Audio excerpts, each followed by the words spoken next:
educação. E a competitividade no Brasil tem que se dar por mais educação, mais ciência, mais investimento e inovação. A crise precisa de mais educação e não menos educação. Mais investimento em educação e não menos investimento em educação. E quando a gente vai para a Europa, a gente vê o impacto que o sistema educacional está tendo em meio à crise. E o Brasil está optando por um outro caminho que eu considero muito mais sólido e estratégico para o nosso desenvolvimento. Eu queria chamar a atenção também de vocês para o Enem, que apesar de todo o enfrentamento que nós tivemos, o Enem se consolidou como uma régua republicana de acesso aos principais programas de inclusão no ensino superior. São 1.100.000 matrículas do ProUni, 570.000 bolsas financiadas pelo FIES. Nós vamos ter agora o regime de cotas e estamos trabalhando fortemente na assistência estudantil para garantir, já na medida provisória que está no Congresso, nós estamos buscando incorporar assistência estudantil. A Câmara dos Deputados, quero agradecer publicamente à Comissão de Educação, ampliou os recursos para o programa de bolsa de estudos, porque esses alunos que vão entrar pela escola pública, e quero chamar a atenção desse debate no Brasil, me espanta aqueles que não conseguem compreender a necessidade dessa política, que a gente tem uma política de ação afirmativa, de inclusão nas universidades na próxima década, porque 88% dos alunos são da escola pública. Por que não 50% das matrículas nas universidades federais? Quando a gente fala dos negros, em 97, 0,5% dos negros estudavam no ensino superior ou tinham um diploma de ensino superior. Chegamos a 10% hoje, mas eles são 51% da população. E essa dívida histórica só se resolverá na educação com ações afirmativas. A mesma coisa em relação aos pobres. Os 20% mais pobres do Brasil, só dos negros 2%, dos pobres só 0,5% estavam no ensino superior, cursando, ou tinham diploma em 97. Nós aumentamos 8 vezes, com o ProUni e outras políticas. Chegamos a 4,2%. É um salto extraordinário, 8 vezes. Mas são 4,2%. E os 20% mais ricos, 47%, têm um diploma de ensino superior. Portanto, esse país precisa de cota sim na universidade.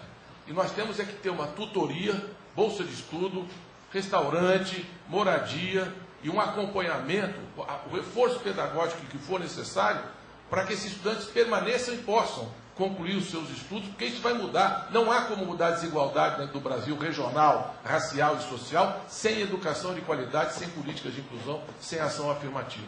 Então essa é uma política muito importante. E o acesso às cotas é o Enem. O acesso ao ProUni é o Enem. O acesso ao FIES é o Enem.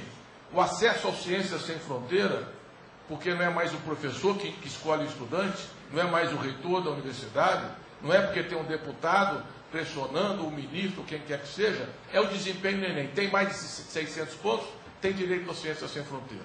A partir daí começa, então, o processo de colocar nas melhores universidades do mundo os melhores estudantes do Brasil. Porque nós temos que ter uma visão, especialmente nas ciências exatas, na física, na química, na matemática, nas engenharias, nas áreas tecnológicas, que a ciência se desenvolve globalmente. O Brasil tem que ter a perspectiva de estar nos grandes rankings internacionais nessas áreas. As humanidades, nós temos a nossa história, a nossa identidade, as nossas opções. Nós não temos a mesma exigência nas áreas tecnológicas em relação às humanidades. Talvez valha a pena, inclusive, incrementar muito o intercâmbio sul-sul, no âmbito da América Latina, no âmbito do Mercosul. Nós estamos fazendo uma série de esforços, o Arcosul, o reconhecimento de titularidade, para poder ampliar essa participação. Eu quero concluir, porque eu já falei demais, queria só falar uma última questão. Não basta aprovar o PNE. Eu tenho um defeito que é falar o que eu penso, sempre foi assim. Não basta aprovar o PNE. O PNE pode virar um tratado de Kyoto. Tem metas muito ambiciosas, tem um sonho de mudança da qualidade da educação, como tinha no Tratado de Kyoto um sonho em relação à sustentabilidade. Tem que aprovar um plano que possa ser cumprido, que seja cumprido.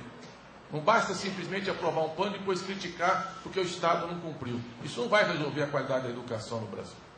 E o Congresso Nacional definiu um plano com essas ambições, sem dizer qual é a fonte de financiamento, Da onde vem o dinheiro para a gente poder cumprir, prefeitos, governadores, gestores da educação, diretores da escola, as metas que lá estão? É fundamental que haja uma fonte de financiamento. Eu não acredito que seja possível, como o PNE propõe, dobrar. Hoje nós estamos no investimento aí em torno de 6,1% do PIB, investimento total da educação, e 5,3% do investimento direto. Nós chegamos a 10% do PIB, que é praticamente dobrar o volume de investimentos, seria em torno de 200 bilhões de reais, sem criar novos impostos. Como não dá para criar novos impostos, precisariam criar 5 CPMFs na próxima década para chegar na meta do PNE, só para a educação, e não há espaço para isso. É ingenuidade imaginar que o prefeito que tem 25% do orçamento para a educação vai passar para 50%, cortando das outras áreas, ou o governo do Estado vai sair de 25% e passar para 50%, e o governo federal vai sair de 18% e passar para 36%. Não há espaço, em função da situação da saúde, da segurança, dos transportes, para fazer uma mudança dessa magnitude.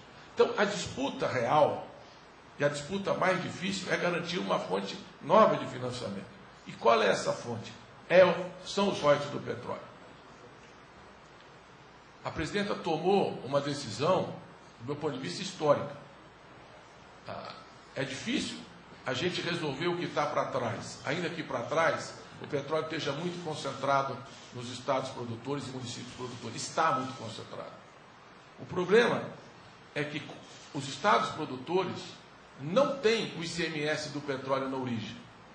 Todos os outros produtos da indústria, o ICMS é na origem. No petróleo não, é no destino. A compensação foram os royalties. E parte dessa receita foi securitizada, gerou direitos em relação a terceiros. Então, o equilíbrio federativo é reconhecer esses contratos.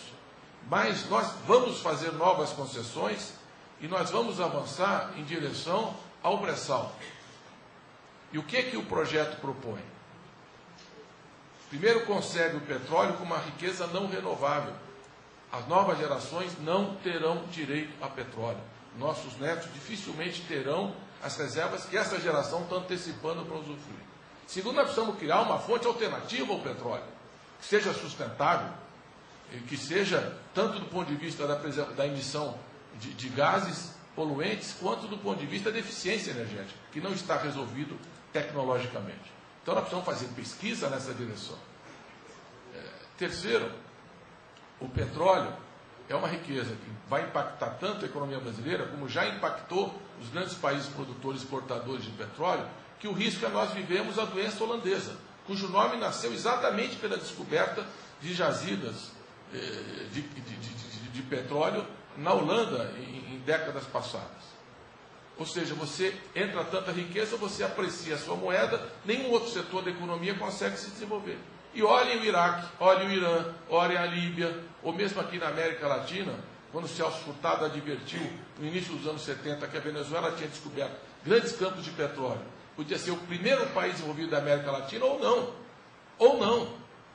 O Brasil, pelo menos, não precisa repetir os erros que esse país já repetiu, em função do petróleo. Nós podemos não repetir. Por isso, nós precisamos de um fundo soberano, nós precisamos de uma poupança de longo prazo, que é o Fundo Social. E nós usaremos 50% dos rendimentos do Fundo Social para a educação.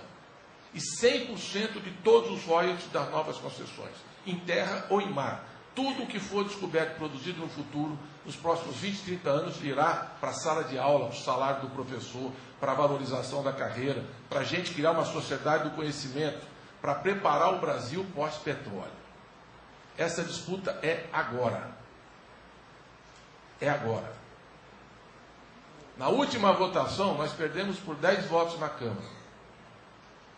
10 votos que custavam, naquele projeto que estava em disputa, parecia o deputado Zaratini, 16 bilhões a mais ou a menos para a educação, para o ano que vem.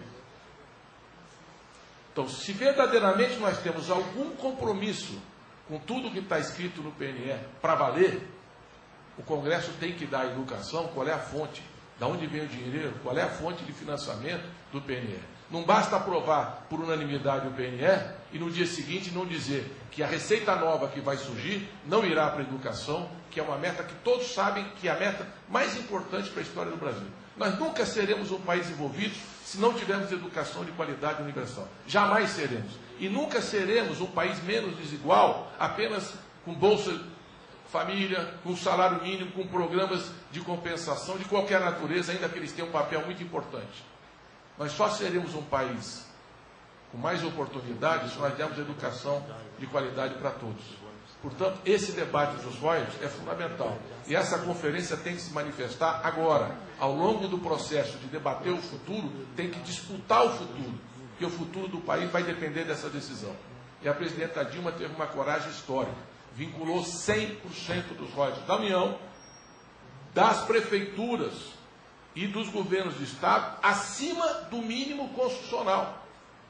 Portanto, não é para pegar os royalties do petróleo e trocar 6 por meia dúzia, ou seja, pega o royalties e vai financiar os 25% ou os 18%. Não, é 25 mais royalties.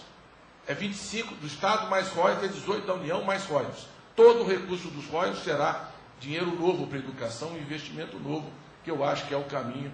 Se é um passaporte para o futuro pré-sal, não há melhor investimento do que a educação. Então, eu espero que realmente todas as entidades se mobilizem fortemente nesse final de ano, defendendo essa medida provisória e exigindo nessa discussão do PNE no Senado e na Câmara da medida provisória, depois vai ao Senado, que a gente garanta essa conquista que pode definitivamente mudar a história do Brasil. E eu tenho certeza que a melhor herança que nós podemos deixar para as futuras gerações é essa. Portanto, muito obrigado, parabéns pela conferência. Nós temos um PNE para aprovar, um financiamento novo que são os royalties e todo o debate do Sistema Nacional articulado. Portanto, é uma conferência que se realiza num momento muito especial da história do Brasil e acho que se nós vencemos, seguramente as futuras conferências lembrarão dessa como um momento muito especial da história da educação brasileira. Muito obrigado.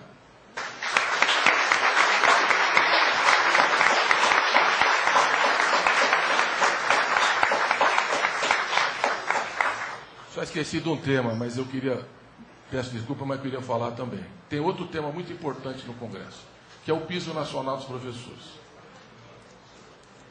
Eu entendo que o reajuste que nós tivemos foi muito pesado, 22%, e que os municípios e os estados não tiveram um aporte de recursos compatível para o tamanho do reajuste.